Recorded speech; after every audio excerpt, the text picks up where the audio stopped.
अस्सलाम वालेकुम व्यूअर्स, आप देख रहे हैं बाटी टीवी स्टूडियो और मैं हूं आपका मेज़बान अल्लाह बाटी। पंजाबी ज़बान का शर्फ कोई एक नहीं बल्कि ये सदियों पर फैला हुआ एक तसलसल है, जिसमें सूफिया से लेकर भक्तों, गुरुओं और उदबा तक बेशबहा गोहर आबदार पैदा हुए और हिंदुस्तान की सरज़मीन पर इल्म व अदब, तसव्वुफ़, इंसान की असास, फ़िक्री ज़ावियों, वतनियत, मोहब्बत, समाजी कदरों, कायनाती असरार और इंसान की तालीम जैसे गहरे नकूश छोड़ते गए। पंजाबी ज़बान का इख्तरा हज़ारों साल पहले आरियाई दौर की प्राकृत ज़बान से हुआ। ये कोई चलती फिरती ज़बान नहीं बल्कि इसके बाकायदा हरूफ तहजी और ग्रामर के असूल मुतय्यन हैं। दो एक सदियाँ कबल इसकी लुगत भी मुरतब की गई। एक पुराने दौर की मुरतब शुदा डिक्शनरी आर्कायो और RG पर महफूज है।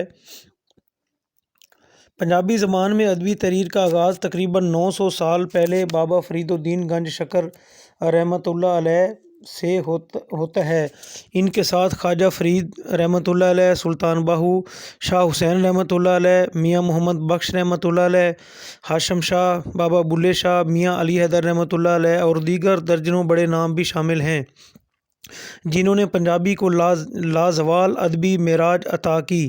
15वीं से 19वीं सदी के दरमियान मुसलमानों ने पंजाबी ज़बान में बेमिसाल मंजूम तहरीरें रकम की, जिसमें सूफियाना कलाम और काफ़ियों को बहुत पजीराई मिली। पंजाबी ज़बान मुसलमानों में शाहमुखी यानी उर्दू और गैर मुस्लिम में गुरमुखी यानी हिंदी वाली रस्मुल ख़त में लिखी जाती है। बोलने में पंजाबी के कई लहजे हैं, जिनमें माझी लहजा जो लाहौर और गुरदासपुर के ख़तों में बोला जाता है, इसका बुनियादी लहजा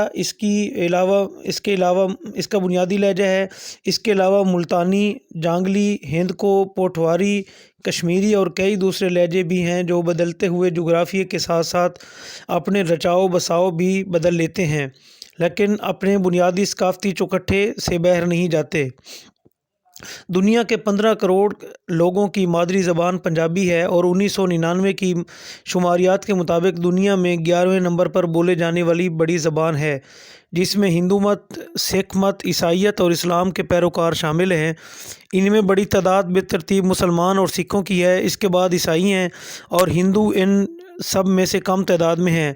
हिंदुस्तानी पंजाब में इस पंजाब स्टेट की सरकारी ज़बान की हैसियत भी हासिल है। पंजाबी अदब में लोक दास्तानें और किस्सा खानी भी एक दिलपजीर रिवायत रही है, जिसको वारिस शाह रहमतुल्लाह अलैह साहब ने हीर रांझा लिख कर और सुरैया से नवाजा।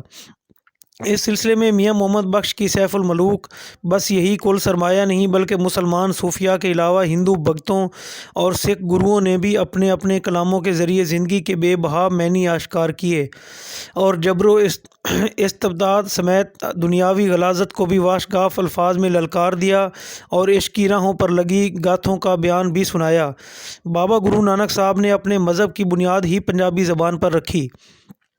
सिंधी ज़बान के मुतअद्दिद अखबार निकलते हैं। पंजाबी के किसी अखबार का नाम बता दें जो पंजाब में बकसरत छपता या पढ़ा जाता हो। एक रोज़ाना सजन लाहौर से निकलता था, फिर बंद हो गया। सन 90 में फिर जारी हुआ, 2 साल चला, फिर बंद हो गया। ये भी हफ्ते में 2 दिन छपता था। रोज़नामा खबरें वालों का रोज़नामा खबरा निकलता था, अब पता नहीं है या नहीं। डॉक्टर सईद भुट्टा साहब, डॉक्टर इनामुल हक जावेद, डॉक्टर रियाज शाहिद, डॉक्टर यूनिस आकर, डॉक्टर अजमल नियाज़ी और पंजाबी ज़बान में डॉक्टरेट करने वाले बेशुमार लोग। पंजाब में डॉक्टरेट की डिग्रियां ऑफ़र करने वाली पंजाब यूनिवर्सिटी लाहौर और पटियाला की पंजाबी यूनिवर्सिटी। मुआसर अदब में पाकिस्तान से मुनीर नियाज़ी, अनवर मसूद और खालिद मसूद। हिंदुस्तान से अमृता प्रीतम, कंवर महेंद्र सिंह बेदी।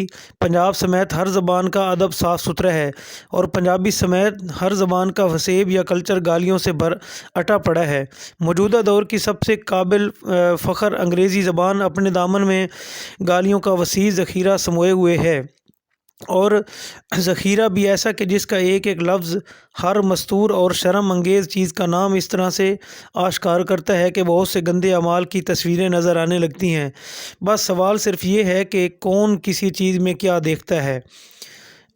ایک طرف احساس کمتری اور دوسری طرف کارپوریٹ مائنڈ نظام تعلیم نے انگریزی کے علاوہ ہر زبان کو کم تر قرار دے دیا ہے۔ اپنی مادری زبان کو جہالت سمجھنا بذات خود ایک عیب ہے، جبکہ ہر علاقائی زبان میں ایسی آفاقی سچائیوں پر مبنی کلام موجود ہے جو کسی بھی فلسفے، حکمت اور دانائی کے بلند پایہ معیار سے کم نہیں۔ علاقائی ادب کا وسیع خزینہ اس بات کا ثبوت ہے کہ کوئی بھی مادری زبان قابلیت کی راہ میں رتی بھر بھی رکاوٹ نہیں کرتی، بلکہ وہ لوگ جن کی کہی گئی باتوں سے معنی کھوجنے یا ڈاکٹریٹ کی ڈگریاں حاصل کی جاتی ہیں، وہ انہی علاقائی زبانوں میں معاونیت کے سمندر قید کر گئے ہیں۔ مادری زبانوں میں کوئی عیب نہیں، عیب صرف یہ ہے کہ ہم کسی دوسری زبان کو عزت کا معیار گردان کر خجل ہو رہے ہیں۔ پنجابی کے ڈھولے، مائیے، دوڑے، لوریاں اور بولیاں علیحدہ سے ایک ناقابل نظر انداز ذخیرہ ہیں۔ باریں برسیں کھٹن گیا تے کھٹ کے لیاندا تارے، اج میرے لونوں وچ اودے سفنے لین ہلارے۔ الڑ بلڑ باوے دا باوا کنگ لیاوے گا، باوی بہ کے چھٹے گی 100 روپیہ وٹے گی، اور ککی کلیر دی پگ میرے ویر دی۔ احتجاج کرنے والوں سے گزارش ہے کہ پنجابی زبان آج بھی خود اپنے ہی بدلتے ہوئے سماج کے آگے شکوہ کناں ہے۔ دوسروں پر پھٹکار کرنے کی بجائے انہیں پنجابی زبان کا ادبی چہرہ دکھائیں تاکہ وہ اٹک کے پاس اس دریا کی شفافیت اور مٹھاس دیکھے، نہ کہ سمندر برد ہوتا ہوا گدلا چہرہ دیکھ کر اسے فاؤل لینگویج قرار دے۔ ساجن تمرے روسڑے موہے آدر کرے نہ کوئے، در در کرن سہیلیاں میں تر تر تاکوں توئے۔ اج آکھاں وارث شاہ نوں۔ امرتا جی نے یہ جب نظم لکھی تو اس وقت بھی بعض لوگوں نے ان سے سخت شکوہ کیا تھا کہ یہ بات وارث شاہ کی بجائے گرو نانک صاحب سے کہنی چاہیے تھی، اور سرخوں نے یہ کہا تھا کہ یہ بات لینن یا اسٹالن سے کہنی چاہیے تھی۔ یہ سارے شکوے کناں کوئی جاہل نہیں بلکہ پڑھے لکھے لوگ ہی تھے، مگر متصب اور امرتا جی اس بات کو خوب سمجھتی تھیں۔ آج وہ زندہ ہوتی تو شاید ایک بار پھر وارث شاہ کو ہی پکارتیں۔ اج آکھاں وارث شاہ نوں، کتھوں قبراں وچوں بول، ہوش مک گئے اس قوم دے، کوئی مت دی کنڈی کھول۔ اور غیروں کو بس یہی کہا جا سکتا ہے کہ آپ جو بھی زبان اچھی لگتی ہے آپ اسے پڑھیں، نہ بولیں، مگر کسی زبان سے وابستہ افراد کی دل آزاری اور مذاق اڑانے کا وتیرہ کسی طرح بھی مستحسن نہیں۔ ہماری نہیں ماننا چاہتے تو نہ مانیں، لیکن اپنی پسندیدہ کی زبان ہی مان لیں۔ آج 14 مارچ کو پنجابی کلچر ڈے تو منایا گیا، لیکن ہم بطور پنجابی اور پنجاب میں رہنے والے پنجابی ثقافت سے جڑے ہوئے لاکھوں لوگ یہ مطالبہ بھی گورنمنٹ آف پاکستان سے کرتے ہیں کہ اس دن کو منانے کی بجائے پنجابی زبان کو لازمی قرار دیا جائے، اور اس کا جو حقیقی حسن اور روح ہے